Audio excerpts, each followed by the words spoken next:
Welcome to Beyond the Frame, if you will. Or not. Your choice. We can't stop you. This is our mediocre attempt at a podcast-esque thing. Yeah, this is our first attempt. I don't know, just friend chat. Yeah. I'm Gina. I'm Meredith. I'm Brennan.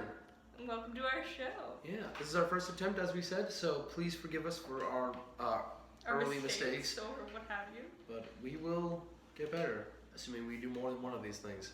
Yeah, and not that we're expecting people to watch this, but if you do, and you have feedback, constructive criticism is welcome because we want to make this good. Yeah, like, comment, and subscribe. Oh yeah, subscribe. I guess we can say that. Click below. Oh my God, no. Anyway. We're officially those people. We won't talk about that. So anyways, the idea of this podcast, I guess we should give a little introduction to that, So, is that... it's Oscar season. It and is. by Oscar season, I mean it's literally 12:05, which means that we have 18 hours until the Oscars. The 88th and it Oscars. literally took us... We've been talking about making this podcast for 4 months. It's been a while. And we finally got around to doing it, and we're literally at the 11th hour. Like, we couldn't be We're doing doing this it, for a though. while. We're We're doing doing it. it. Yeah, we're here. So, really, you should be thanking us. Well, we've seen, just a disclaimer, we are going to talk about a lot of the storylines of the movie, so if you haven't seen them, then... Spoiler alert. Yeah, there you go. If you want to listen to certain ones, then We'll just put some... watch... We'll put put time some- We'll put times at the bottom. If you look below, we'll put some time. We'll put other links and other things that are important. Yeah. And if you don't want to listen to us ramble on about the movies, we're going to have our predictions and our personal picks at the end of the video. Yeah. Yes. So, if you like our opinions, but not enough to spend the whole time watching, Which is fine. cut to this time code, which I will point at. We'll probably not end up putting it in here. Well, it'll be in the description, and you'll find it. We're just going to chat about Oscar noms. Yeah. We're talking specifically about Best Picture. We might get into some of the other stuff later, but we don't know how long this is going to take. Yeah. So Best Picture comes first. Yeah, for sure. Because it is the most important. Well, So, we'll list off all the movies that are nominated for Best Picture 2017 Academy Awards. So there are, let's do this in alphabetical order. So it is Arrival. I did not put this in alphabetical order. Arrival, Fences, Oh, there's so many H's. Hacksaw Ridge, Hello, Hell or High Water, Hidden Figures, La La Land, Lion, Manchester Manchester by the Sea, Moonlight. And that's it. That's it. Yeah. We did it. We did If we did it. that first time, I'm sure one of you, our one viewer, will be like, actually, you got it wrong. But Actually, if you, no, but doesn't we count. really should be using that voice at our one viewer. Please keep watching. We love you. We don't even know you. It's just us watching it. Yeah, there will be 3 viewers. 1, 2, 3. Yeah. Yeah, we're just gonna kind of talk about like where we placed the movies, who we think should win, who we know is probably gonna win. You go ahead. Gina will So- kick us off. Yeah, With I'm her starting picks. at the bottom of my list. So my bottom of the pile, which I'm really, really disappointed to put it here, but also I guess another disclaimer, just because this is at the bottom of my pile doesn't mean that it's a bad movie at all, because I adore this movie in certain aspects, but I have to put Fences at the bottom, unfortunately. It just, for me, didn't hit off all the marks that some of the other films did. Let's start off. Fences was directed by Denzel Washington, written by August Wilson, who wrote the original play, and they just basically copied that and did the screenplay. So he's credited with the screenplay. And Denzel Washington also stars, so does Viola Davis, and Stephen Henderson as Denzel Washington's character's best friend. And there's a couple other actors, but Denzel and Viola Davis are the big two. Yeah.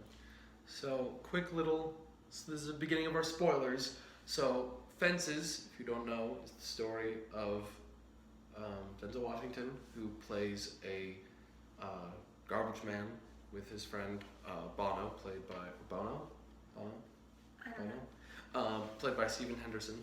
And he used to be an athlete when he was younger, but things didn't work out, and so now that his son is getting older and wants to go into sports, there's a lot of tension between these two characters, and so basically it's sort of a family drama, but a lot of hurt feelings that happen.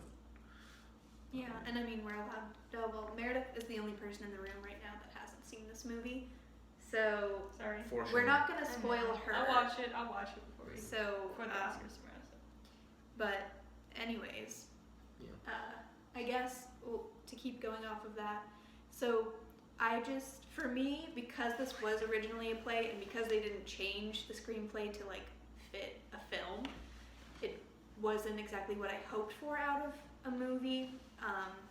And also, I mean, I like plays, and so that's not the problem. I just think, you know, whenever you write a play, you write it different than a movie, and it didn't quite meet the expectations of a movie, and I just think that it fit better to stay as a play and maybe not have moved into the film realm. Yeah. That's not to say that there aren't a lot of other good things going for it though, but it's just in terms of like show versus tell, this movie had a lot more of the tell than the show, and I like more of the show.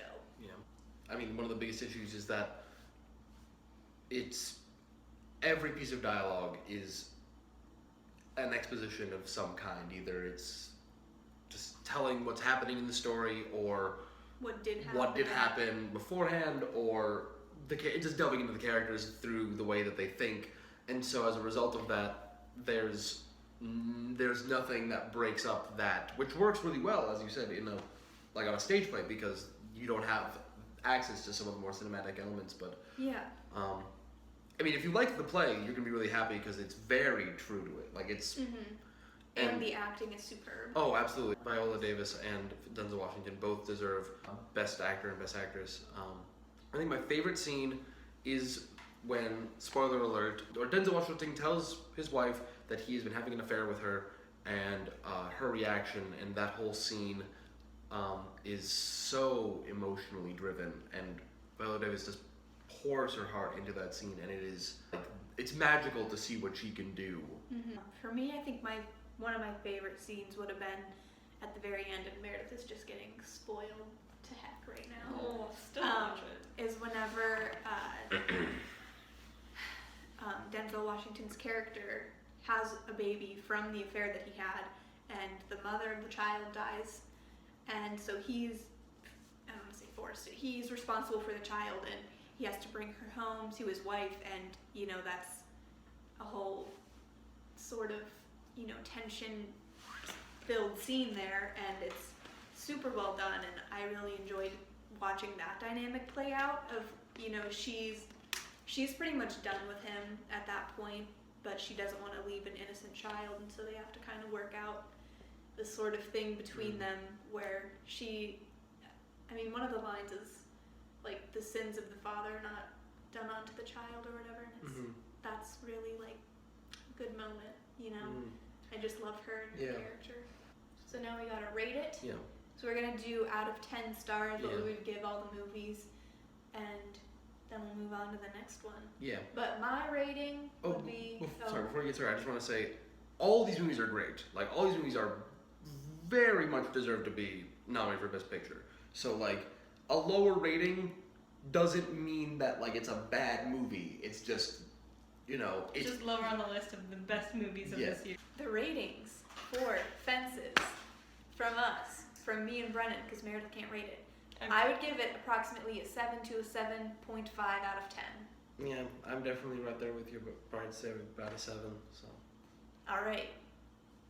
Next film on my list, 8th place out of 9th, and make sure you're doing that right, would be Arrival, and nobody else in the room agrees with me on this one, which is fine because Arrival was truly magical and it had a lot of great moments, but I just, you know, it's not my jam. That's all I don't know what more to say. Oh, I forgot. We keep forgetting to do this. The director of Arrival is, I'm going to butcher his last name, but Denis Villeneuve, maybe. Probably.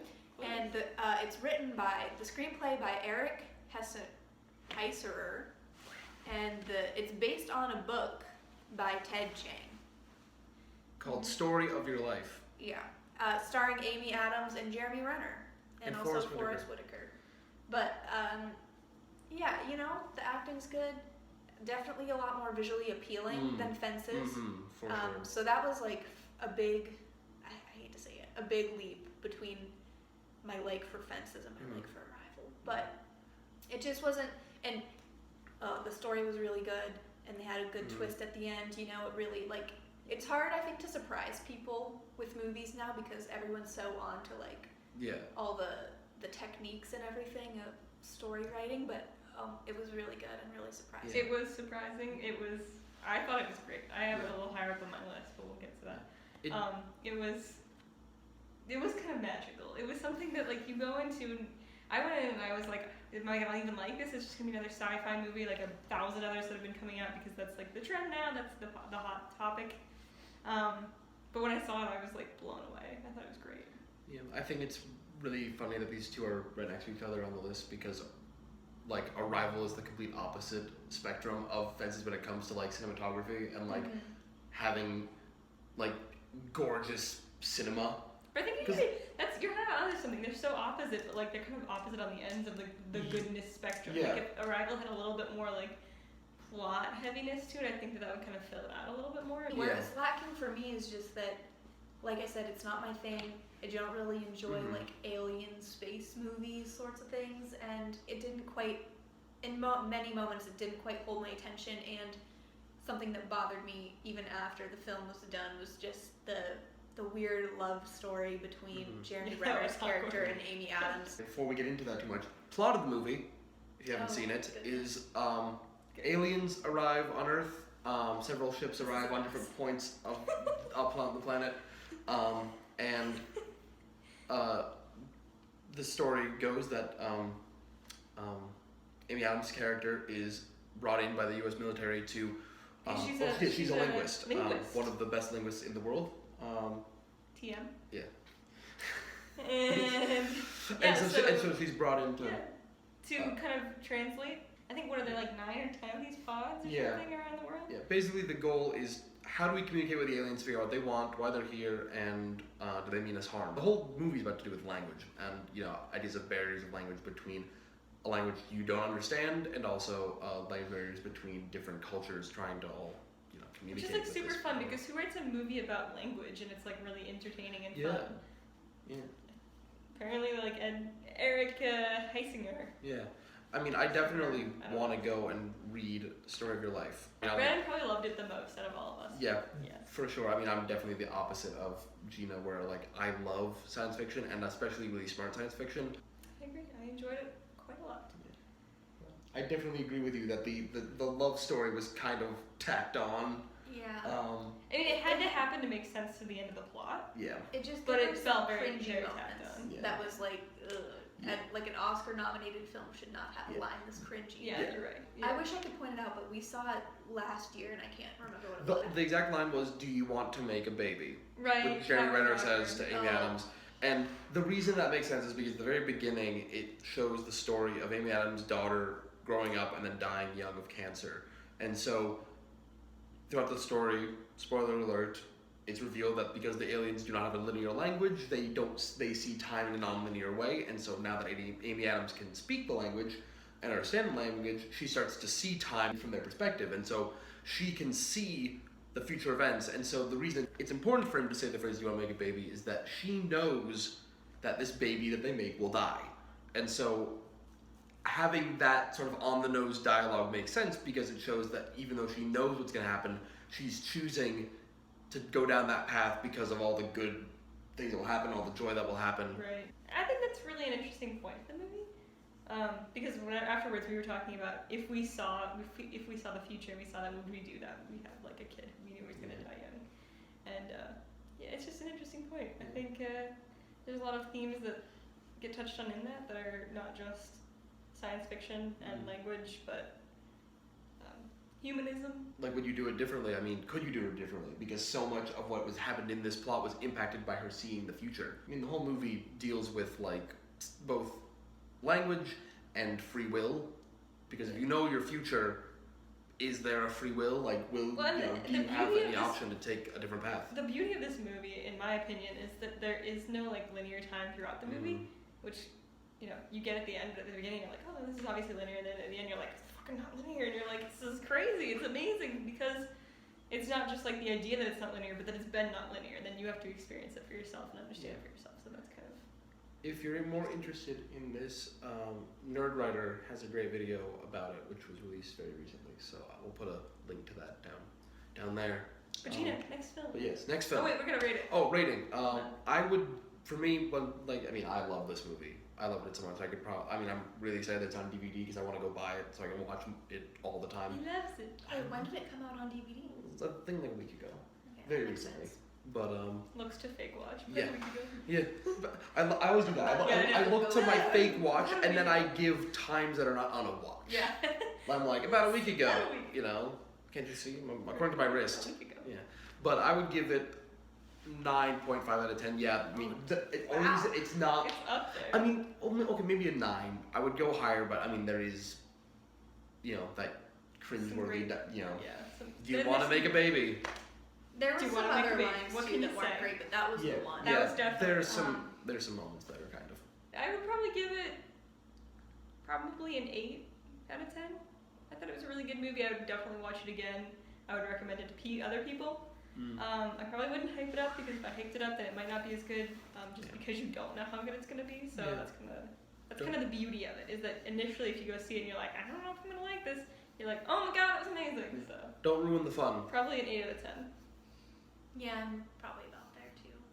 But that's weird because yours is a lot on the list than mine. Our rating scale. These ratings are arbitrary. Let's keep it moving. 7th place for me This is so long. I love is Hell or High Water, directed by David Mackenzie and written by Taylor Sheridan. Starring. Starring Chris Pine, Ben Foster, Jeff Bridges, my favorite, and Gil Birmingham. Birmingham, can't yes. And the premise of this movie is that it's basically a neo-western. It's set in Texas. Yeah, West Texas. West Texas. And it's just, a crime movie. Basically, these two brothers, played by Chris Pine and Ben Foster, don't have a lot of money. Their mom recently passed away. They're trying to get funds for their family ranch. Mostly for Chris Pine's kids. Yeah. And yeah. It's being foreclosed upon by the bank because they don't have Yeah. any money, so they're robbing. So the premise is that they're taking the money from the bank and then giving the money that they stole from the bank back to the bank. But so they're just going around to these different banks, taking small amounts of money so that they won't get caught, and then it ends up that they get in this big gunfight. It's a and big shootout. people die, and it's very exciting. And Yeah. it's set in modern times, but it definitely it's feels a like neo-western. Western. It feels Yeah, like a exactly. western. Yeah. And that's why I love it, because I love Western Yeah. movies. It's still pretty low on the list, just because there's other really good movies out there for me, but it still was so good. Oh yeah. And that was really cinematic and really beautiful. And Yeah. I love Western landscapes, and so it was so pretty. Yeah, it was really. And It was. They had some just great shots of them looking out over their farm Yeah. and car scenes where they're pan across and you see it's desert. It's beautiful. I think it's really funny. I mean, Arrival's high on my list because I love science fiction, but I think it's funny that Hell or High Water is lower on your list when you love Western movies. Well, it's not a true Western. True. Very So true. I mean, I There are prefer, no horses. Yeah, that's Are there? where it gets me. Yeah, There's there some are cows. many There's some horses. great shots of cows grazing while they're driving. No, there are horses. There's people herding the cows. Yeah. Oh, You- okay, so they're. There's the bridge in the gap between the But- old Does it cowboys go and higher the on new the list cowboys. now? No, it doesn't. Yeah, I still prefer. I can't. I feel like I shouldn't say this, but Django Unchained. That's more of a true Western. Mm. And I mean, I agree. not to go into Django Unchained, but I mean, Django Unchained is a homage to the Western genre, so Yeah. it has a lot of those tropes in it. Exactly. Used well. But okay, Butch Cassidy and the Sundance Kid, Good, Bad, and the Ugly, Hang 'em high. stuff like that. That's a real Western. Original Magnificent Seven. If that was on the Oscar noms list, that'd be higher for me. But it's not a real Western. It's fake Western. But what I think is interesting is that nothing in the movie dates it. It doesn't date it in the present. That's They have cars and security cameras and stuff. But it's not we're gonna use our high tech drones to catch the good to catch the robbers. Nobody whips out their iPhone Yeah, and here's my checks where iPhone they're at. seven. Yeah. Yeah, Exactly. it feels like this could have come out in the 90s or Right. 80s or It's whatever. very they're pretty impoverished. They don't have all this technology. It's kind Yeah. of just these guys with this idea, this Yeah. premonition that they should just go out and rob. What was the bank? Texas Highland or something. Yeah. We'll put the real name underneath, which is going to be nothing like It's that. just gonna be like- Texas something. Midland. Is Midland, it yeah, Midland? Midland Bank. Midland. Yeah. So they're So they're after Texas, like Midland banks, and they Yeah. just kind of go around. And it is kind of like at first I didn't really like it. I didn't want to see it at all. I was like you were like not looking forward to it. It was like the lowest on my list. when we mentioned watching it, like she I was like- she had like the Meredith has this All face back. where she's like where she doesn't want to deny that she doesn't want to do something. She doesn't want to But admit I to do, will but like put it on my face. Yeah. But anyway, I didn't want to see it really. And so She when I was- first watched it, I was like, I don't really I don't like it that much. But it's kind of grown on me now, especially Yeah. since I've seen like Hacksaw Ridge, which I didn't care for much. which is also surprising because you're a history I person. and I love war movies, but I wasn't a fan. But anyway, so You also fell asleep during it. yeah, because I was bored of Oh, it. that's Like, so- that's- and it was at the end, so I didn't see most of it. But no, Hell or High Water, I liked at the end of the day. I do believe it should be on this list. I think it was an interesting new original idea. I like the actors. I love the cinematography of it. I thought it was well paced. I thought it was orderly. Oh yeah. I thought it had characters that like made sense, came in when they needed to. It was very high paced. Like things were always It was happening. They were high-paced, very but even when it was like a slower scene, Yeah. like it was supposed to be an emotional kind of a scene. talky scene. Right. We're still like well paced, I think. So I was never like, Yeah. oh boy, can't wait for them, talking about their mom to be over or whatever. There was It was good for never a moment where you're just like, okay, get on with it, that. Right. which I thought really was one of its strong points. Did you have anything else to add about it? It's a very lean film. It is lean. Like it Only- was only like an hour and a half, right? Not very long. It was an hour 45. Yeah. The only thing I'd really add is that Jeff Bridges and his partner Gail Birmingham are the ones who end up catching them, Mm-hmm. and that's how that goes down. But that was also a very sad moment. We all talked about how much we like it, but why it's down so low?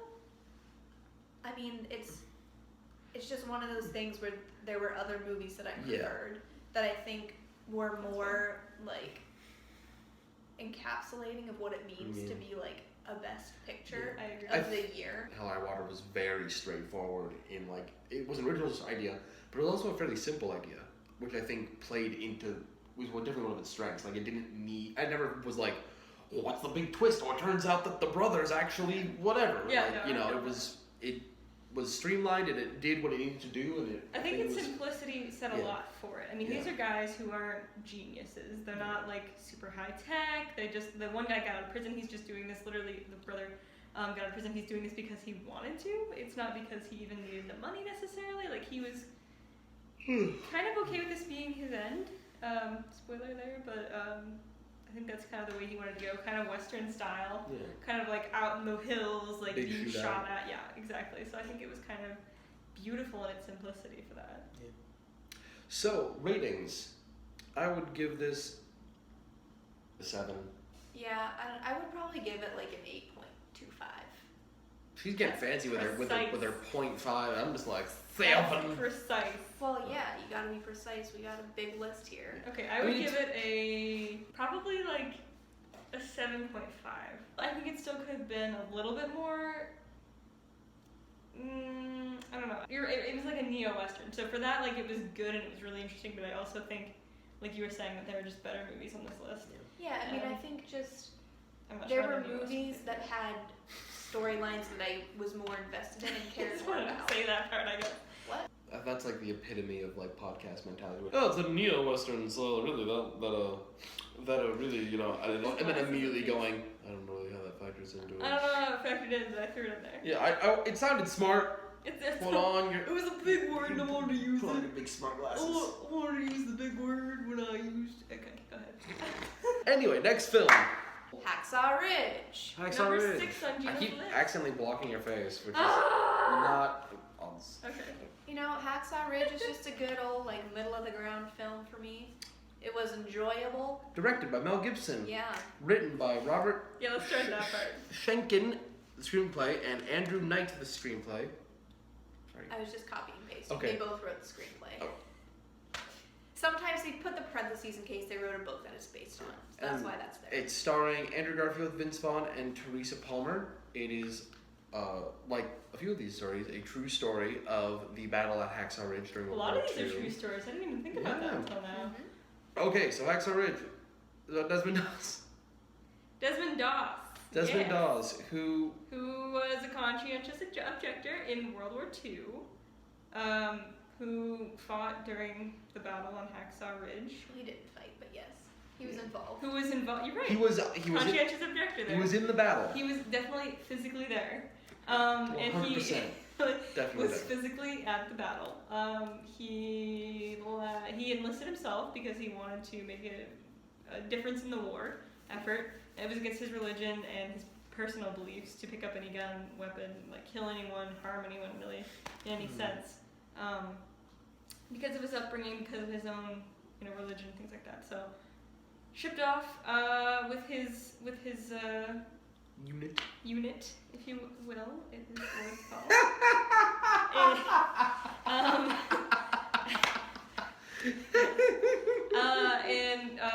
Again, participated in the Battle at Hacksaw Ridge, which was one of the bloodiest battles in that particular year of World War II. And I think he saved 37 lives Basically, by taking people back down over the ridge and taking them to safety. Was it higher? Yeah, it was 75. I was gonna say it was much higher than 30. I was saying that. Point is, he saved a lot of people during this battle, And almost died. and almost died multiple times because So I mean, he was just And so Mel Gibson was like, let's make a movie out of it. goddamn It's great. warrior. Yeah. We need another one of these. Yeah. All right. We got a Christian boy who's got Who's being strong oppressed. principles. Christianity oppressed. We love that because we need that because that never happens.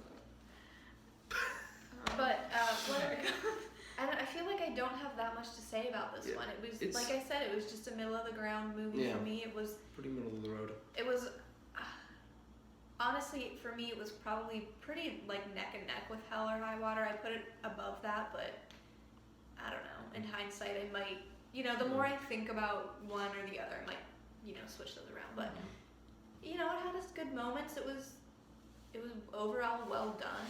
If you're into war movies, you would probably like it. Yeah.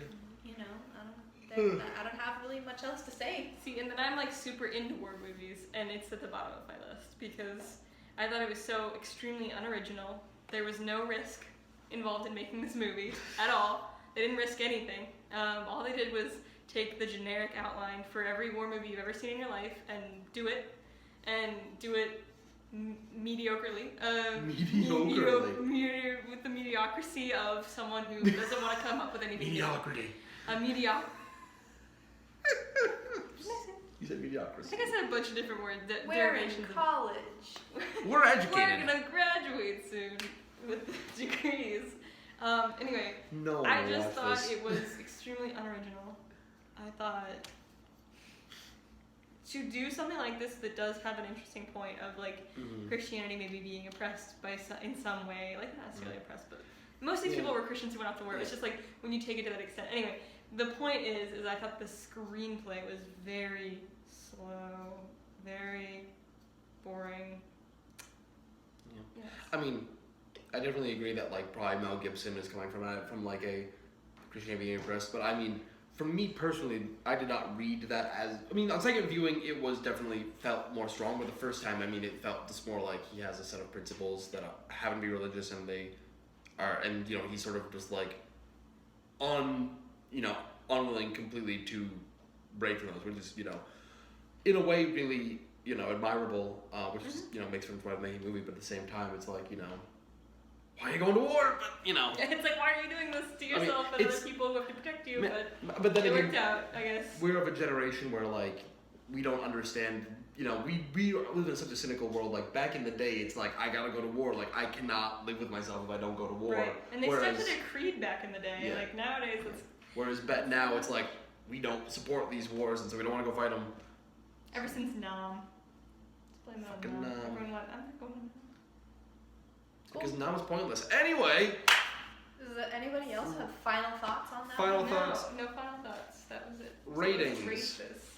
I would give it a mighty, also 8.25. Wow. Maybe 8.3 if I'm feeling generous. See, I really like. I mean, I don't mean you didn't say very much during this, but it seemed like you liked it a lot more. I mean, based on the numbers, I was gonna give it a 7. Yeah. Oh wow. See, And I really liked I'm it. just basing it off of my other ratings. Yeah. So like, what did I give Fences a 7? Yeah. I gave Fences a 7 and Arrival a 7.5. See, she's actually like giving, don't listen to me when it comes to ratings. Listen to Gina. Gina actually is paying attention to this. I'm just shouting numbers. I would give it 2 things, 4 out of 10, and I would give it it does not deserve to be on this list. 4 out of 10. It doesn't deserve to be on this list with these good movies. See, I want to hear more. I mean, we won't because we don't have time, but I want to hear more about your opinions and why you I love war movies. Like, I mean, maybe. Saving Private Ryan is one of my favorite movies because it took some risks back then, and now there are no risks to be taken from this movie. It was just so cut and dry. I could have written this movie without ever having seen it, and it would have been the same movie that I saw. That's so shocking. I mean, this is guy who has this idea, goes to war, has a girlfriend, whatever, marries her, physically goes to war, does his garbage at war. It was a lot of bloodiness. They just wanted to blow people up. It was Mel Gibson. They just wanted to blow people up and say that Christianity was being oppressed at some point. I was very disappointed with it. I don't think it deserves to be on this list. And that was Meredith's burn of the evening. Yeah, that was my burn. That's If really you what's got- gonna get really burned. Everything else I really liked. So Mel Gibson. If you gonna fight I'll Meredith, fight Mel Gibson. It's yeah. okay. I'm sorry, Mel. I think you've done better work. Is all I'm gonna say. You're also a crappy human being. You're also really not a great human being. So I mean, I don't know, really, it doesn't I'll factor fight you into it for too. me. So it doesn't really factor into it for me. But she'll fight you because of your movies. I'll fight you because you're an asshole. How's That's that? Anyway, next movie is Number 5 on the list for Gina. It is a tie between Moonlight and Manchester by the Sea. nice accent. And this is not, this is third place. Do we want to start with? Yeah, a tie for Gina. It's a tie for third place. So we'll start with Manchester because it's what she has written on the bottom there. Maybe Manchester by the Sea. I would like I said for the other ones, I would say most of the time I would probably rate Moonlight a little higher than Manchester by the Sea, but I don't know. Whenever I was coming up with this list, I was like, hey, they're both good. I feel them both at the same time, so I'll put them down together. So, But, I don't know we're starting with Manchester? Okay. This movie's really depressing. Yeah. It will make you cry If 10 you times want- out of 10. if you want to spend 2 hours feeling sad, I think it was longer than that. Wasn't it a long movie? I think it was like 2.5. I don't know, but anyways. It felt like 3 and a half. Spend the rest of your description life. Time. Yeah, So, this movie was directed by Kenneth Longren, also written by him, starring Casey Affleck, Michelle Williams, Kyle Chandler, and Lucas Hedges. It is basically about a man who lives in Boston. Mm-hmm. near Boston. He lives in Quincy. The family- He lives in Quincy, yeah. The family centers in Boston. And he is from this place called Manchester. I think it's literally called Manchester by the Sea. Yeah, because it's up to the town. No, that's what the town is named. Really? Yes. London. Or at least there is a town. Yeah, no, called that's what Manchester it's by the Sea. called. Oh, I didn't realize by the sea was part of the name. Yes, it is. But Learning. anyways, We're here he's to from there educate. originally. He had a wife and a family, and Spoiler alert, they died. they all died in a fire, and so he left Quincy. Not the Wait, wife. no, the not the wife. lived, but His the kids wife died lived, in a all fire. his children died. I think he had 2 of them. Yeah. No, he had 3 of them. 3 children, kids. and they all And died. Really Which They we, were fucking young. we disagree whether or not that he would have gone to jail about it, but That's a different story. that's a different Wait, story. what? We've been We having can talk this about it discussion later. here. But okay, so Leave me out of conversation. basically after that happened, he was really depressed. He almost killed himself in a police station. He leaves Manchester, goes to Boston. He starts working as a plumber there. He gets a phone call that his brother, who had heart problem. He had like a heart disease problem. He had a heart disease, that he was dead. Well, he died that day, so he goes back to Manchester because he ends up being responsible for his brother's son, Yeah. who was like Played by 16 years Lucas old. Hedges. Oh, we should say that Casey Affleck is our main character. Yeah, in case Casey you didn't Affleck know. is the lead. Michelle Williams played his ex-wife, And and Kyle Chandler is his brother who died. really quick shout out to sorry. Oh. I just want a really quick shout out. Lucas Hedges, super good actor, and I hope to see him do more things. He's also nominated for Best Supporting Yeah. Actor. He was pretty good. Sorry, say your Didn't words. love his character though. The beauty of this movie is also that, like, as Gina stated it did not happen. It was it started off initially just kind of like very vague, and you're like, what's going on? Who are these people? I don't understand any of this, and you don't understand why he's so depressed and all this stuff. And then, Casey Affleck is sad. Yeah, surprise. But as the plot progresses, you get to see more and more of his backstory and like more and more why he's so sad and so angry and so closed off to his family. And I think that's really, really interesting, and that like kind of what keeps the plot alive. If it was in order the way that Gina probably like just mentioned it, which was chronologically, it probably would have been like a little dry. But the fact that they did do it so that you're like, oh, wow, that's a new little bit of tidbit. Like I don't think you even found out that like he accidentally was responsible for like the death of his family until like maybe the last third of the movie or something. They reveal just enough for the audience to know what's going on, and I think that is really strong, definitely, just because it is a really simple story. You don't need as much time as the story took to be told, but by divvying up the information in a non-linear way, they allowed the audience to remain invested, and also it gave them a lot of time to really develop the characters and really like, because I mean the whole movie is emotional repression. The movie, like Casey Affleck's like, I'm sad, I don't want to talk about it, and his son and his nephew's like, I'm sad, I don't want to talk about it because we're Bostonian men. And I so think like, there's like one point where they like break down together at some point, or like he has something about like chicken in the freezer because his dad's body's in the freezer because they couldn't bury him until it was spring or something, and he like kind of has this meltdown, and you like see like his panic attack. And like his like uncle like is Casey Affleck doesn't really know what to do with it, but it's kind of like this really great scene where you're just like, oh my god, like there's a lot of raw they actually have emotion. some like emotion that they're going to like Yeah. you know kind of dole out to you. Tease out, Yeah. There's a lot of raw emotion in that scene, but like neither of the characters know what to do. Like, you know, the nephew is just like, I don't know what I'm feeling, and the Which, uncle is like, I don't know how to help you. So they just sort of like sit there and cry for a little bit, and which like simultaneously makes the movie like super compelling, and also like also a little bit off-putting, because you just kind of want them to like connect and like have this thing, and then you're like, why won't you just like connect? You have each other, and that's like all you have left. And it kind of leaves you off with this like, they're not together but they're still like cool with each other, I guess, kind of thing. So for me that's why it's a little lower on the list, because it didn't quite have that like emotional like full circle that I wanted, but also that makes it really good because like you expect it and you didn't get it, and you're kind of like, oh my god, and it makes you think. So yeah, that's why it's kind of like, oh, I really liked it, but it's kind of lower. I think the biggest thing for that movie is just the emotional reveals. The best part. For sure. Because you know, like, not to beat a dead horse, but like you said, it was really compelling the way that it was done. And I think, you know, just to be vague, that was that. But. This was definitely a story that could have been told much less compelling, but they found a way to tell it. That made it really interesting. So this background brought to you by Manchester by the Sea. Not really, but not yes. really.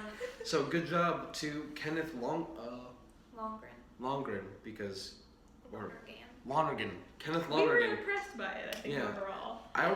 So I mean, for me, I think this is sort of the opposite of Offenses, where like I went into it like I didn't know what he was about. I knew it was about people that felt sad, but I was not expecting like, I got not what I expected, and I was very pleased by it. So sort of similar to how she felt when into Arrival. And also, just I want to quickly note that this like top 3 of the list is quite a bit higher. Like there's quite a bit of difference between Hacksaw Ridge and Manchester by the Sea or Moonlight. Except for Arrival, because Arrival's great. Okay, for you. For me, no. So remember, my rating. What were you I gonna was say? going to say, remember, these are just our opinions. The opinions of a couple of dumb college students. That's why that's what this makes it more interesting that we don't all agree on the same thing, for because then sure. we have stuff to talk about. It'd be really boring if we're just sitting here like we circle all jerking agree about that this is the best circle movie. jerk about like a certain movie that we love. So ratings for this are, for me, I give Manchester by the Sea a solid 8.5. I would probably likewise give it an 8.5. I still thought it was a really compelling story. I'll give it I think this is the longest time between seeing the movie and now. I think so, I haven't too. rewatched it, so I'm gonna give it a 7.5. Which I'm sure if I watched it again, it would be higher, but really, it's some of the details are vague. Also, quick little spoiler: don't be like the nephew and try to have 2 girlfriends at the same time. Douchey. will not work, Douchey. and if you make a movie out of your life, people will think you're an asshole. So. Also, don't try to get your uncle to help you get laid because it's Yeah. weird. It's awkward. Yeah, don't do weird, that. And, like even if your uncle's kind Don't of do young, that. it's still. And don't try to get your uncle laid with your girlfriend's mom, which I don't know if that actually was like.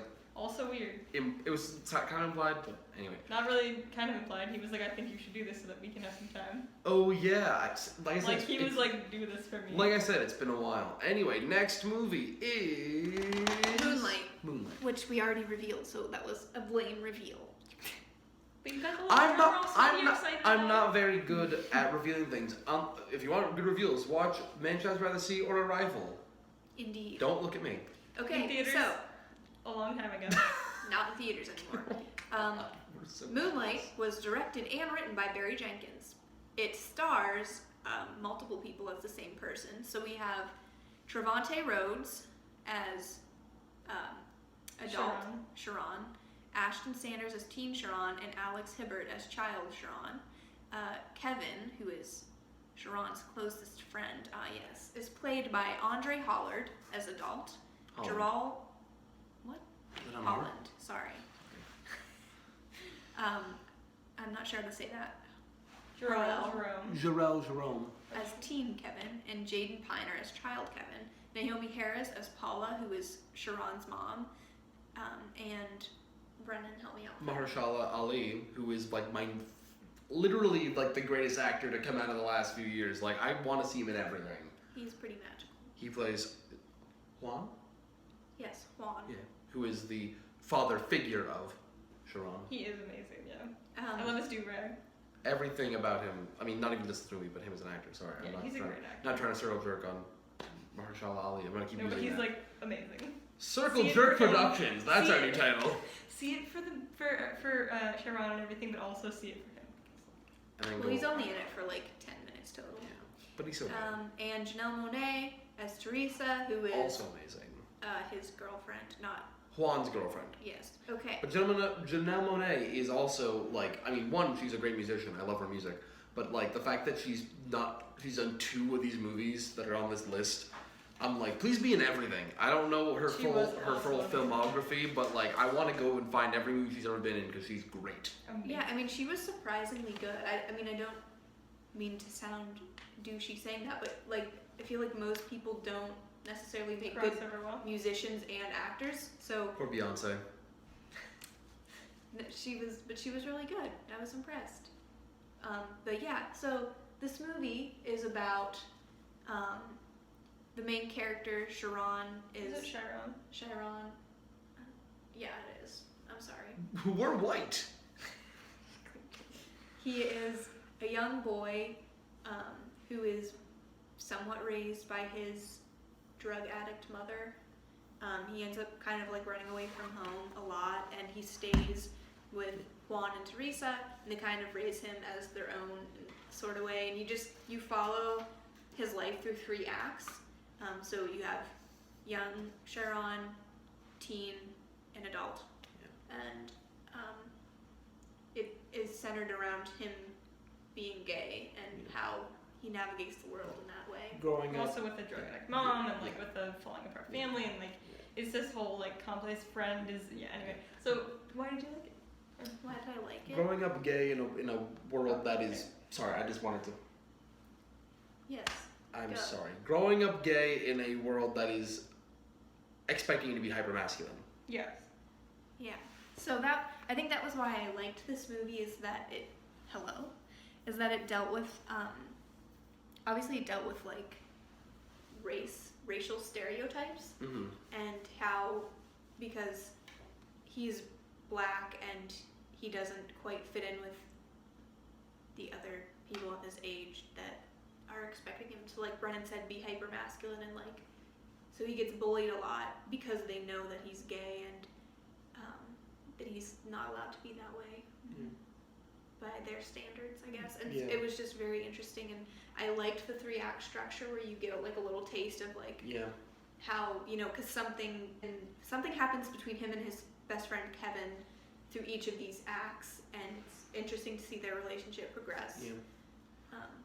Yeah, I don't know, but I love this movie so much. This was if I hadn't just seen Lion, it would be still at the top of my list. It is such a compelling movie through and through. I mean, I was just absolutely blown away. It's beautiful to watch. Every scene.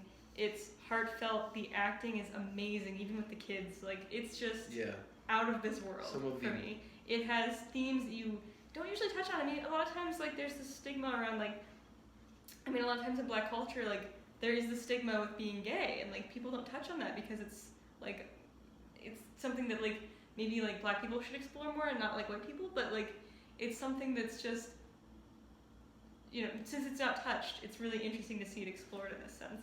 So to explore that, I think is really, really interesting, compelling, and, like, honestly important to have in film. Like Ryan was saying, with this hyper-masculinity and this hyper-masculinity of Black culture, to have someone who's gay and Black and a male and trying to navigate this world where he's not sure where he fits in even as an adult, you know, even in the third act, he's still, like, not positive of, like, his own sexuality. I think he's positive about it, but he's not positive, like, how to express it, where to go from there, stuff like that. So it's really just, like, the whole thing was just amazing. I just loved it. It was great. I mean, this is now like 10 seconds of dialogue ago, but the idea of the stereotype of the hypermasculinity in Black culture. And I will also say, spoiler alert, we are very white, so we are not experts on... Spoiler, like, if you didn't know. We are not experts on Black culture. No, and not at all. We shouldn't... Yeah, we're not pretending... we are. So... But, But it does exist. There is yes. that... Yes. Yes. It exists, so... I definitely think that this does the best... I mean, this is one of the best movies that I've seen dealing with, you know, being gay in a world that doesn't accept you. In a real world sense. Yeah. A lot of times it's, like, being gay, and it's, like, this, like, hard-to-touch sense, like, something that people can't actually compare themselves to. But I think that this is something... I mean, I obviously don't know if people can be like, yeah, that's me, but, like, because I'm not Black or male, but, like, I can understand that, like... I feel like it's probably... I think it's great, is all I want to say. I think that this movie does a really good job of showing, not telling, in a more human sense. Like, there are a lot of scenes that don't have a whole lot of dialogue, but you can see... Most of them. It probably has, like, the least amount of dialogue of, like, any film this year. Yeah, there are a lot, other than, you know, silent films. Other than silent films, which... Well, out of this list. Yeah, for sure. No, but, yeah, definitely. I think there are a lot of scenes where, like, you can just tell by either by the lighting or the color palette of the scene, or... Also, which makes it great. Yeah. I just, you know... Visuals to me are so important in movies because, like, you're there to watch.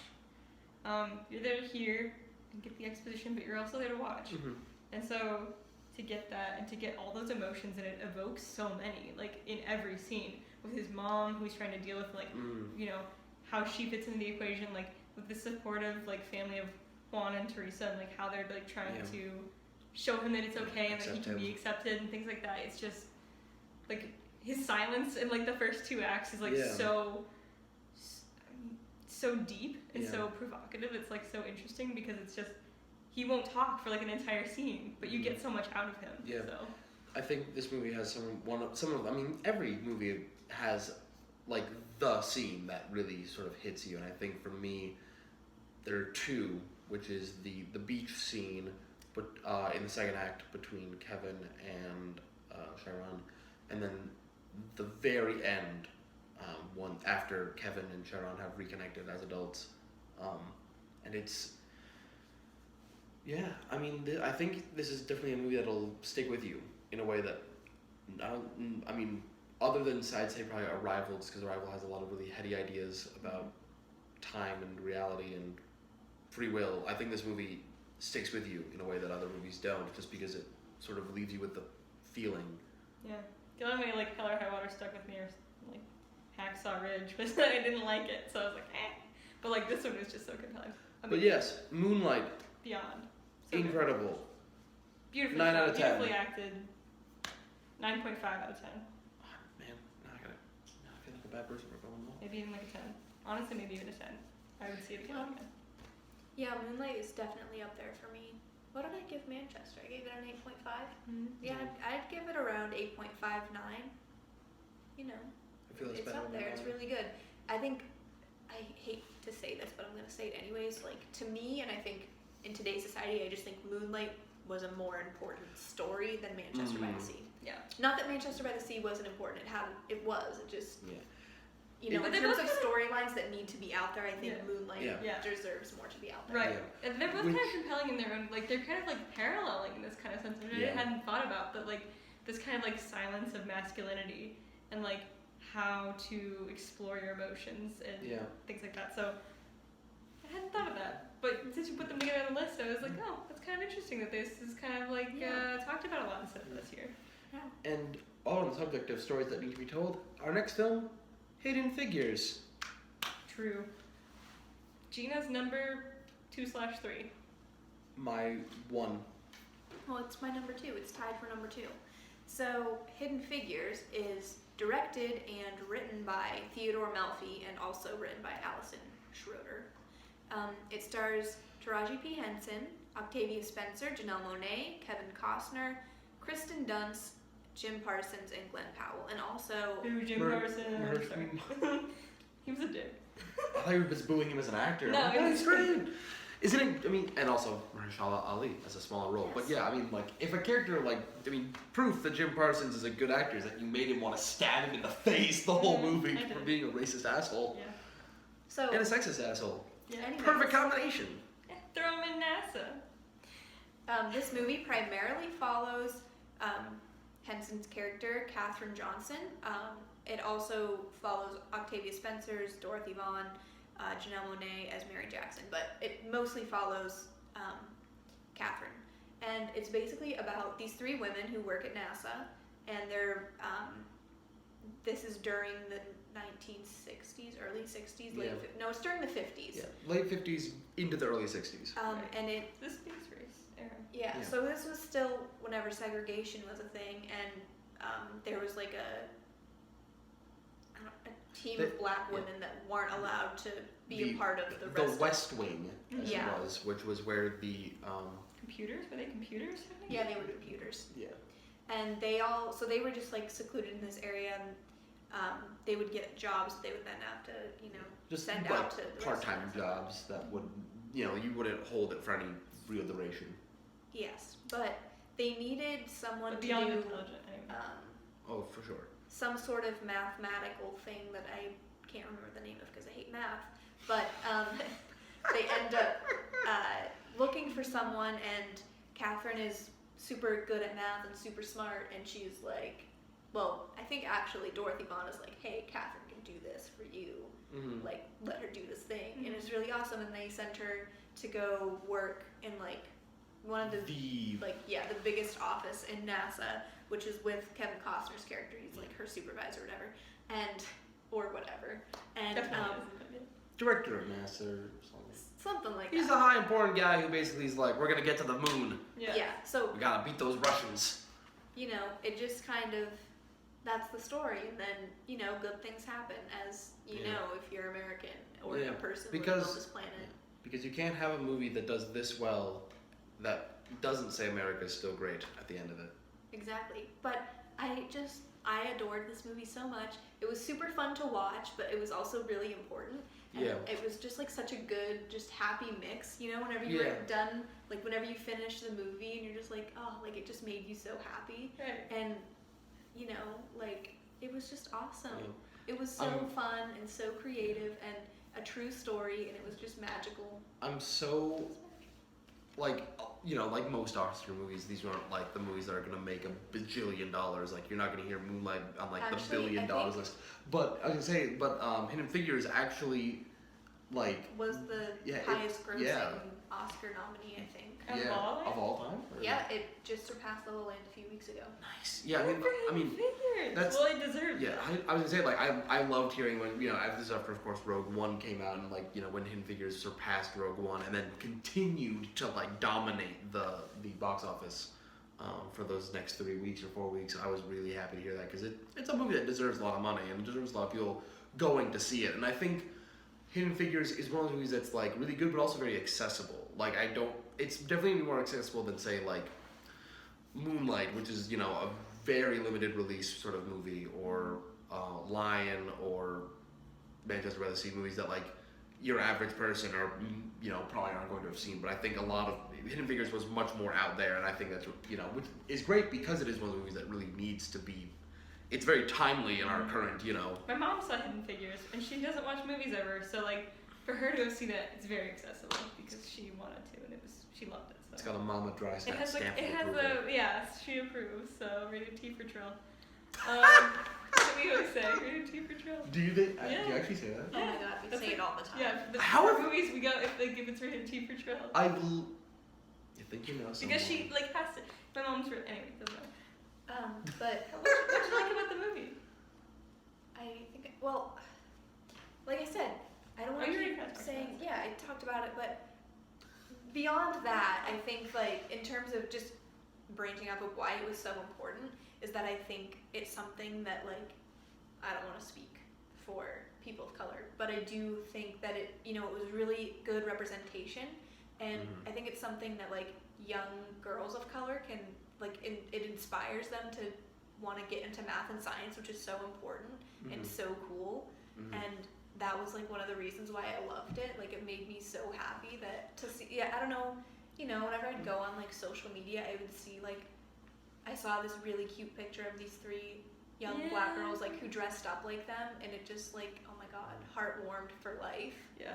It was so cute, and that's the sort of stuff that's why I love this story, is because it's something that can touch so many people. And it was in terms of the cinematography of it, it was very well done, well shot. I mean, it was classic Hollywood shooting, but it was they had all these scenes where Catherine's kind of running back and forth between work and the bathroom, and that's a huge part of the movie, and you're because oh my god, get her a bathroom, she can use the bathroom in the building, and it's she has to run 40 minutes or something to it, and back, and they're always where are you at? And she's well, I have to go across the continent to go to the bathroom here. So it's this struggle, and it's not even just white women who are struggling, it's black women who are struggling, and it jumps right through that. It's not exactly. Not that that's at all surprising. A reason that she has to run to the bathroom is because there are no quote-unquote colored bathrooms in this building, and so she has to run back to the West Wing, which is across the NASA campus. Right. Sorry, you just didn't mention that, and so I just wanted to that's people know that. Because they might just be why is he running to the bathroom? Why she gotta run to the bathroom? But she's running through inclement weather and all this stuff. Yeah. Which leads but anyway, to the greatest a struggle. It's not she just ever. It's not she just shows up there and it's easy for her from then on, which I think is interesting. It shows the struggle from starting to work there till the end of working there, essentially. Oh, I think one of the saddest moments is whenever her very first day there, and people are oh, I think you're lost. What are you doing here?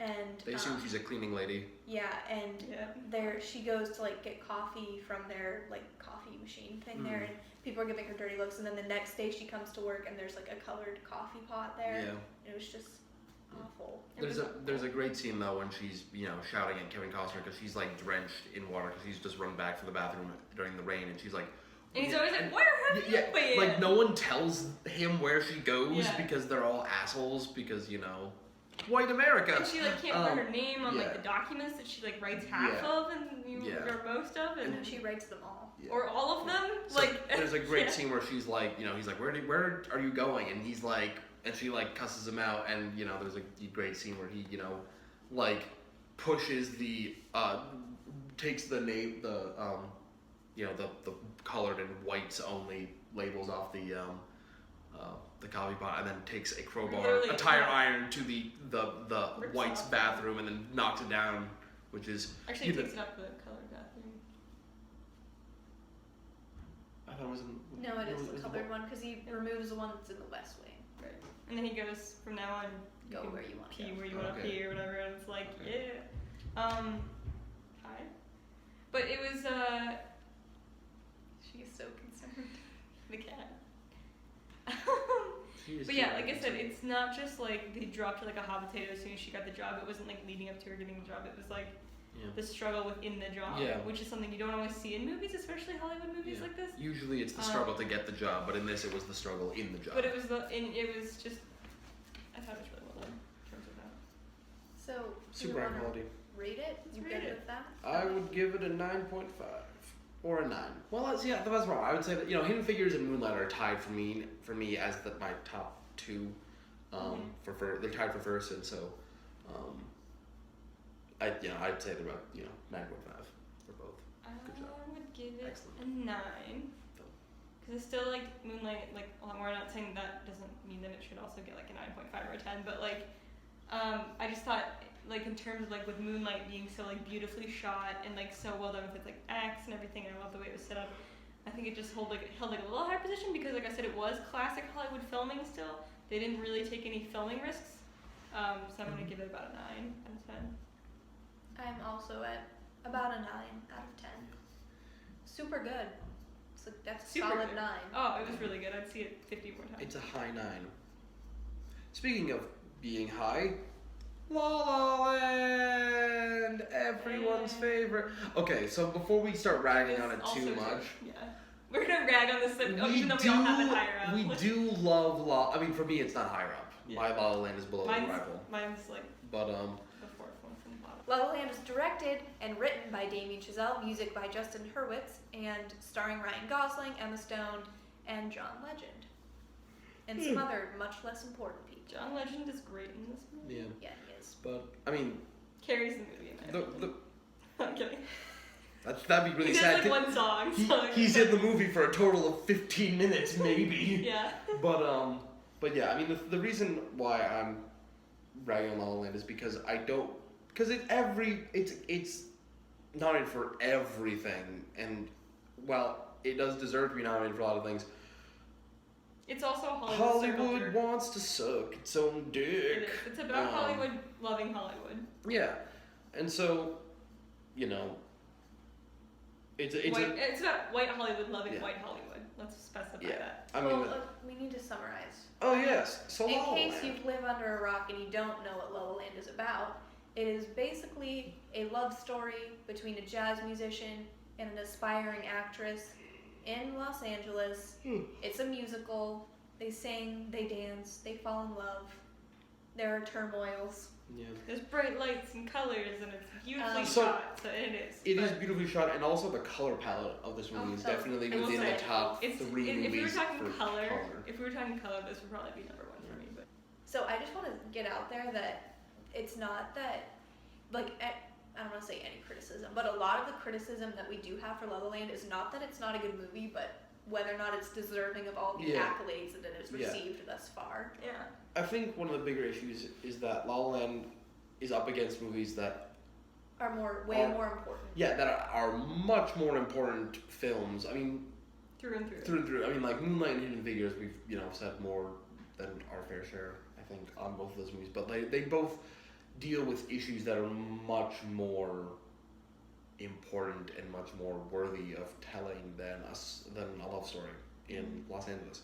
That being said, Man, we've never seen one of those before. yeah, I mean, really fast before we get once again more into it, I also want to say I'm really excited about this because I know that this is going against most film ideas, but I love Hello Dolly, and I know that Hello Dolly killed the Hollywood musical, at least in that old, in the style, that old style of Music Man and My Fair Lady and Sound of Music.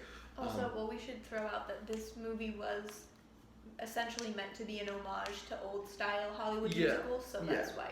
Yeah, exactly. Mhm. Yeah, Hello Dolly killed that whole musical, and since then, like, if you're gonna do a musical, it's usually more gritty, like in Les Mis, or it's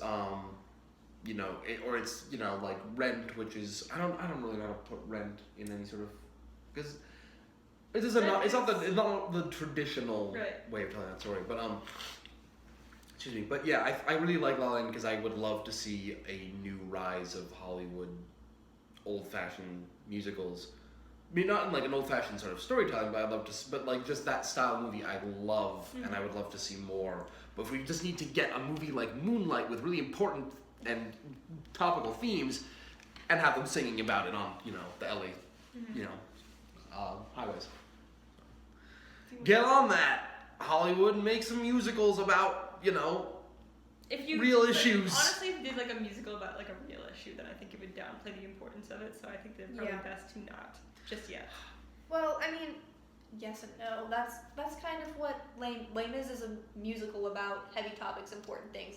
But it's Yes, not it's historical, about but also Like so New is Home. Rent. Yeah. What? Fun Home? Yes. Yeah, Fun Home. Fun Home, yeah. La La Land. We should is try gorgeous. to talk about La La Land. We should try to talk about it for its good qualities. No, And I why think we have it just up on have the a fair list. discussion about La La Land. Well, we shouldn't just hate on it because Hollywood loves it. Is what I'm trying to get. Yeah, I agree with that. So let's try to give it some credit because it is a So, good movie. I mean, we can talk about that whole thing, I think, a little bit later, separately, whenever we do our picks and faves. But, like, the reason, so for me, La La Land is tied for second along with Hidden Figures. And again, it's just because, like Hidden Figures, this movie was just fun to watch. Oh yeah. You know, whenever you got out of the theater, like, you just felt happy and, like, you know. Unless you didn't like the ending. Especially because we just saw Manchester by the Sea like the day before, then we went and saw La La Land, and we were like, ah, like You know, This is a happy this is movie. just happy and easy to love, and like just not don't- challenging to any like You don't have to like think. any ideas. You just kind of watch it and you love it. So anyway, I'm sorry. Yeah, but you know, I just like for me, I love musicals. I really like jazz music, so it was just like an all-around good pick, good thing to watch if that's what you like. And you know, there were, like they said, it was really beautiful. The color palette was delightful. Yeah. I love Emma Stone. I'm not the greatest singer or dancer in the world, but that I think But they're real went people into- doing real singing. Ryan so Gosling. it is good, I guess. Is the that's the thing. But I like you how know, that, I like how that's the voice you used. And I made that point yesterday. yes. That's how it's I've like, heard a lot of people. No, I Yeah, know. no, a lot of people you. say I just love that that's how I talk in your mind. I imagine it's true. Anyway, I gotta say really fast about. Crap, you got me distracted. Oh yeah, Ryan Gosling looks at his feet when he dances. Fight him. Take How him dare out. he? I know, right? Like, Well, what else do I say about this movie? I just like what can you say that's not been said already? nothing. There's, you know, if you want a more informative look at La La Land, go watch any other friggin' La La Land video. Yeah. Watch But- something that's not this. You've seen it, you know. but like, you're already an hour and 20 minutes into this, which means you're invested. Thanks. For Thanks. me, though, La La Land was lower on my list. I love the music. I love the colors. I love the idea that it was super fun. It was just light and easy. But it also had some cultural appropriation in it that I wasn't 100% on board with. Like jazz, for instance. Like Ryan Gosling, maybe the whitest person you've ever met, being It's really pretty white jazz, toast. going into, you know, this culture, and just being a jazz musician, being like, I should take over this and like make myself useful in this market, and you're like, all right.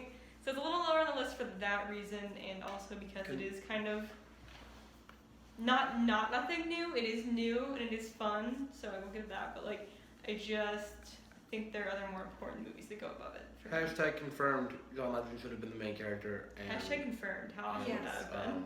Ryan Gosling should have been the The random smarmy ass friend. guy who's like, come join my fake jazz band. That should have been Ryan Gosling's job. Although I didn't actually really like their song. I know that's like Oh my god, so- yeah. Well, that song was one of the best ones in the movie. Just Yeah. saying. The one with John Legend. Yeah. Is So- amazing. If you want to It have really good music, sell out. Sell out. That's the moral. Should we rate it, or do you have anything else to say? I feel like there's more to say about it, but I don't know. And that's the problem. I think that's the Too issue many- with La La Land is that like it's not a movie that it's like everyone's talking about it. So like Yeah, I I feel feel like I like don't. If you talk haven't about seen it. enough about it, you've I just Watch don't. Yeah, I don't want to reiterate old points, and there's Yeah. you know so much. And it's we're still, also it's still like pretty good. we're balls deep into this podcast. Ratings Ratings for La La Land. Land. La la la la land. LALALAND. Los Angeles, Los Angeles, Los Angeles. Land. Los Angeles. Oh, I give it a 9 out of 10. Beautiful. I give it. An 8. I was gonna say an 8. I was going to say an 8. An 8.5. Nothing higher than a 9.8. No, it really isn't. Because I'm holding out for a 10. Because I am worth it. I am holding out for a 10. Where's Hashtag, our 10 movie? Maybe- Hashtag where's our 10? hashtag Well, call I out think call it's out about Chris to the show Star Kid. up. I'm gonna retract my statement about La La Land and Hidden Figures and bump them up to a 9.5 each. They were so delightful. They are some pretty damn delightful films. If you want to watch a movie that's just gonna make you feel good, watch those. If you want to watch a movie that's gonna make you think, watch Watch- Manchester. Check out Gina's number 1. Are you So, ready? number 1. Oscar noms is Lion. Thank you for that drum roll, Brennan. I tried. Lion. Lion, directed by Garth Davis, written by Luke Davies, and starring Sunny Pawar as young Saru. Saru, or Sharu. Technically Spoiler Saru. alert. Dev We didn't know Patel his own as name. older Saru, Rooney Mara as his girlfriend Lucy, Nicole Kidman as his adoptive mother, and there's another name down here. David Weinheim as his adoptive father. And there's some other characters, but we're not going to list them all off right now until we talk about them. So, Lion is another true story. And it's my favorite because, and this is Gina's favorite, but like, I wanted to see it. It was like this big story. Well, okay, we're getting a background information. Lion is about the I was story thinking of Okay, Meredith, go for it. Go for it. We're gonna take the reins, Meredith. grab life by the testicles and tell us the story. Okay, it was. So it was initially like a popular, like one of those, oh, some kid found his way home or something, like on like the news a while back. And I guess Luke Davies decided, let's make a movie out of it. And it's really, really beautiful and compelling. So it's about this kid, Saru, who is from, I don't remember where it is, in India. Starts with a G. In India, and It's near Calcutta. he goes away with his brother to go do some kind of work for about a week, and he accidentally gets onto a train that takes him far, far away from his home. He's probably, what, 4 or 5? He's 5. He's 5. He's young, and he Adorable. gets adorable and gets lost, and he's alone, and it's like this really sad, like there are human traffickers apparently everywhere in India, because every other turn he takes, someone's trying to sell him somewhere, and There's just a lot of yeah. homeless kids homeless in India. kids, and because it's obviously a huge problem, which I think this story tells a lot. So anyway, he gets, eventually he finds kind of like a orphanage kind of thing, and he gets adopted to a family in Australia, and he grows up in this sort of privileged life, as he mentions in it, not knowing what became of his family, and they don't know what happened to him. And so after a while, when he starts going off to university, he talks to people there, and he's like, hey, like, I kind of remember things from my past. I think maybe I should look into this. And someone says, yo, let's plug Google Earth. Find your home that way, essentially. Let's plug. So, brought to you by Google Earth, but it's a true story. So he finds his way home through Google Earth, and it's really Google Maps and things like that. It's really interesting how he does that, and he finds his way back to his mother. And Yeah. It is super heartwarming. I mean, there's a long period in the middle, which, and this is not a issue of the movie, but there is a long swath of time where, like, he's just struggling to find it. Because, like, it's not like, oh, yes, I'll just go onto Google Earth, and, like, he's basically, like, the only information he has is that he knows how long he was on the train. He figured out how long a train could run during that year. And so he has like a circumference of possible places where around the city that he ended up going to, and so he's looking through there. So there's a lot of time where he's just trying and failing and trying and failing and getting really disheartened and sort of getting disconnected from his girlfriend and his family, as he's like, because he doesn't want to, it's an issue that he can't really, like, his girlfriend can't understand because she's from Australia, and so No, like, she's from America. oh, she's from America, she's American. But she Still wasn't, privileged and white, yeah. so she doesn't. And so, fully. and he doesn't want his family to know because he doesn't want to, like, make them feel like he's not grateful for, them adopting him and be, raising him.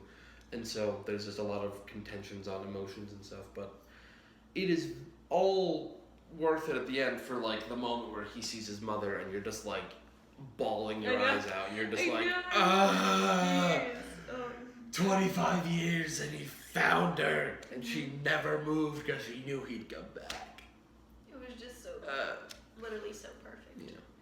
Yeah. Another movie. Go ahead. Tell us why it's at your top. Tell us, Gina. Goodness. How do I begin to I know. explain my love for this movie? Like I said, it was just perfect. Like, it had everything that I could ever want.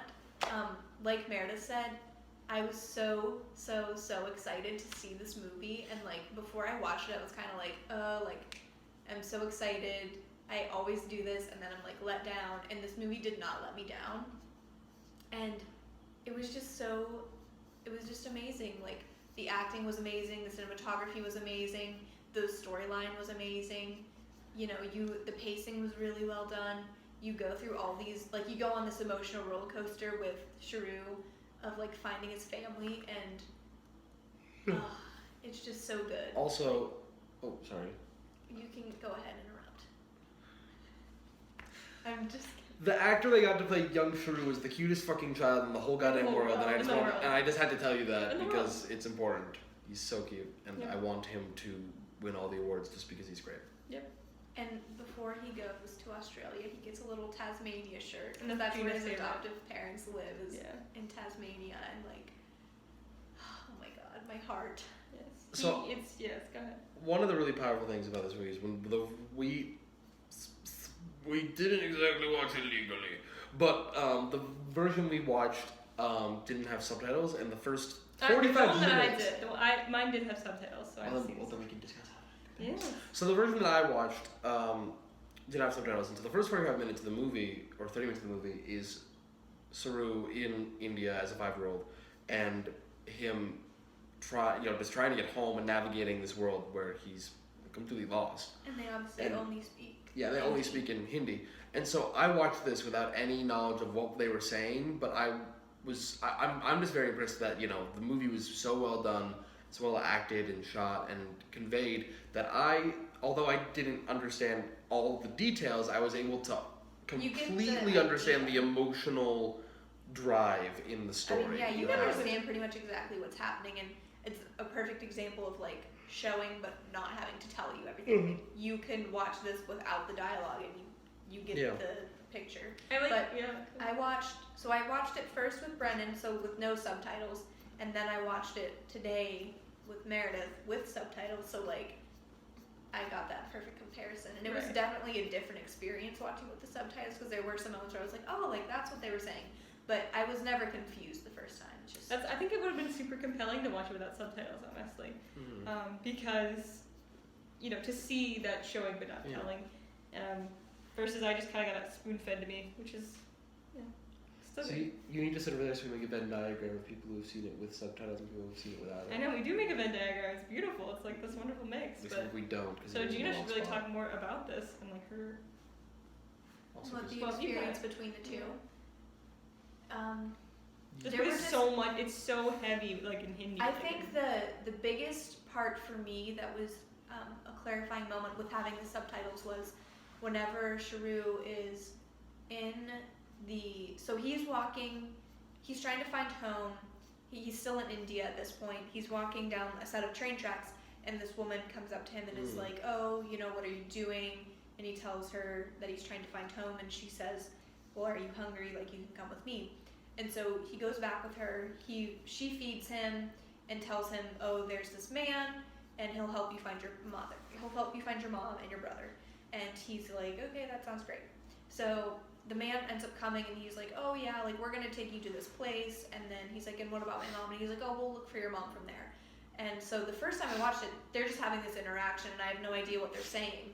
So I was confused throughout that, because at the end of that scene, Saru ends up leaving, but what is revealed to you is basically that this man was like, trying to see if he would be a good fit for what he was planning on selling him to some sort of human trafficking situation. They don't specify what exactly, but Saru catches on to that. He ends up leaving, and the first time we were like, oh, like, these people were helping him.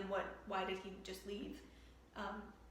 So obviously you understand something went down, but you don't know exactly what. So that was like a huge clarifying moment for me, where I was like, oh, this is what's happening. Because you genuinely do think that they're good people. Like, I even thought they were good people, and I had the subtitles, and I was like, this seems great. Like, he's getting fed. He's probably gonna like find his home in Australia through this, like, these two people. Nope. But then like the guy starts like feeling him out and being like, Yeah. are you cool? Like, what do you got? Like, are you?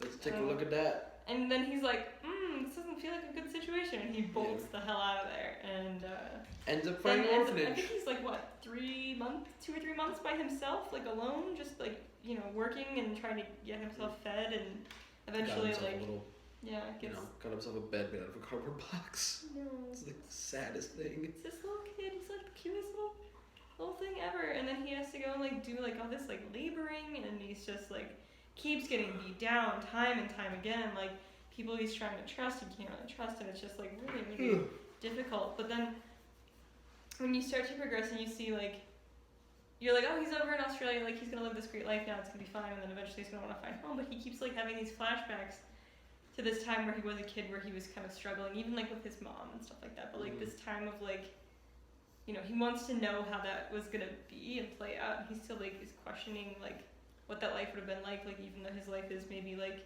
I don't want to say better, but like more privileged. Well, because whenever he was living in India, his family was very, very poor, and so he knows that his mother is not only suffering in terms of like trying to find food, shelter, whatever, but also like worried about him because they never obviously got any closure about what happened to him. And another big thing for Saru is that he thinks a lot about his older brother, and that's like a huge theme throughout the movie is his relationship with his brother. Yeah. Especially because the family that he was adopted by adopts another boy from India who is raised as his younger brother, and so the idea of him knowing that his real brother, his biological brother, is out there somewhere. And he and Mantosh have this kind of like awkward brotherhood for a while, and it's. But then at the end, you know, he starts to realize that he obviously loves him because he's more of a brother. I mean, not more of a brother than his actual brother, but like he has grown up with him and he has him in his life. So even though he's difficult, they're still a family. And they've developed a real relationship as opposed to his brother who hasn't seen in years. Who, spoiler alert, actually died the same day that he got on the train, which is like the saddest thing ever. Because you end up learning that not only was the mom missing one child, but the other child was dead. It really makes you. So. Yeah, that was the worst part. Yeah. So ratings, I would give Lion 9. Oh my god, 11 out of 10. I was gonna say like a 10. Yeah, definitely a 10. If we're going real, a 10 out of 10. It was. But it's 11. It was. I was so excited to see it. So like Gina was saying, I didn't want it to be like hyped and then see it and be like, oh, wasn't that good? But it was like beyond good. It was just amazing, and it was after like they were saying it was so good, and it was at the top of their list, so that it had been sitting in our house for a while. So to see it and just love it even more than I thought I was going to love it, like it surpassed my expectations. It was great. 10 out of 10. So that's all the movies out of the way. It's time for prediction. Oh, should we give our listings just really quickly? Oh yeah. No explanations, just our.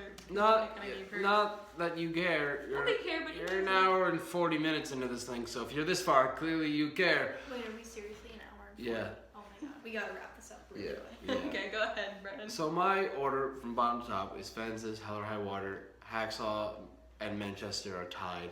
La La Land, Arrival, Lion, and then tied for first are Hidden Figures and Moonlight. Okay, I didn't see Fences, sadly, and I want to. But as it sits, Hacksaw Ridge is the lowest for me, Hell or High Water is above that, Manchester by the Sea, La La Land, Arrival, Hidden Figures, Moonlight, and Lion, which were to me like eons above the rest. I thought those the Moonlight and Lion were just beyond compelling and amazing. So our predictions. So who do we think is first? Who do you think is gonna? What do you think is going to win? And then what we want to win. So we all know what we think is going to be the same thing. Okay, so but we all think it's going to be La La Land, but there's talk that Moonlight is favored to win, which I think. I mean, I don't mean to be the cynic, but I will absolutely be the cynic. I mean, we all remember the last 2 Oscars.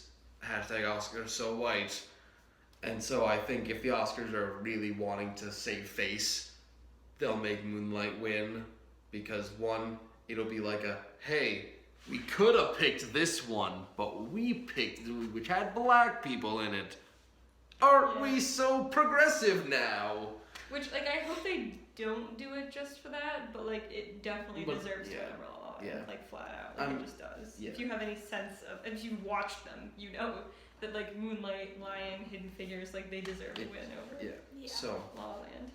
But I mean, I would personally love it, and this is so I really want Moonlight to win because Moonlight's amazing, and I'm telling this, but I would be really happy if Arrival won because I loved that movie. I think that's closest to Brennan's heart, truly. Well, I mean, it's... No, and I don't mean it like in a bad way. I think I know. he's always defending it, and I think that there's so much bad science fiction out there, and to finally get a movie that has a really good director that I'm like really I love his work, and I really want to just go and like watch all of it. I would Who do you love want? for Lion to win. It was the nearest and dearest to my soul, and I've only just seen it today, but I loved the idea of it, and like it was just amazing. So if it could win that would be Perfect execution. fabulous. Perfect everything. Perfect everything, and then like La La Land's can probably win. Because, Hashtag Moonlight. or Please Moonlight. win. If Moonlight won Please too, win. oh, That'd be wow. great. We'll Lion find- and Moonlight are like We so will find out in 16 hours. Yeah, June. And so, Yeah. Well, yeah. So I just said my pick to win would be Lion. That'd be amazing. But I also, like I said, wouldn't be upset if Hidden Figures won. That'd also be great. Or Moonlight. La La Land is probably gonna win. I would be surprised if it didn't, but I mean, there is a small chance, I guess, that I feel like Hidden Figures might win because it's also had a lot of hype. Obviously, the most amount of money. That's amazing. I didn't realize that. So yeah, I mean I think that about wraps it up for this. And we don't want to keep droning on more and more, but just a quick, I guess, if we want to keep doing podcasts like this, and hopefully in the future they'll be a bit shorter. We just had like a lot to cover this time. Yeah. So in the future, we'd ideally like to go out, see a movie together. We'll come back and just discuss one film, as opposed to like trying to talk about 9 movies in one sitting. There's a lot to do. Yes. And, We had to spend this time, I think. but hopefully The these movie will length time. only get better. And if anybody actually does watch this and has suggestions of what we should talk about, feel free to let us know. Yes, but with this, we try to cover kind of like the cinematography, the screenplay, like the acting. We try to cover it all. Yeah, I mean, ideally, all of these movies are their own podcast discussion, so it's like hard, we definitely miss important parts of it. I mean, when we discuss this might be one of the millions of promises we make and don't keep. But I think our next video, hoping that we get to do it, would be what did we want to be nominated? Because there's so many good movies that came out in 2016. We were going to talk about that. Yeah, we were gonna do that in this video, but now it's been an hour and We're also going to talk 45 about other minutes. categories, but there's obviously no Yeah. time for that. So this has been Beyond the Frame. I'm Brennan, And Meredith, And Gina, and thank you for joining us. us. at Beyond the Frame.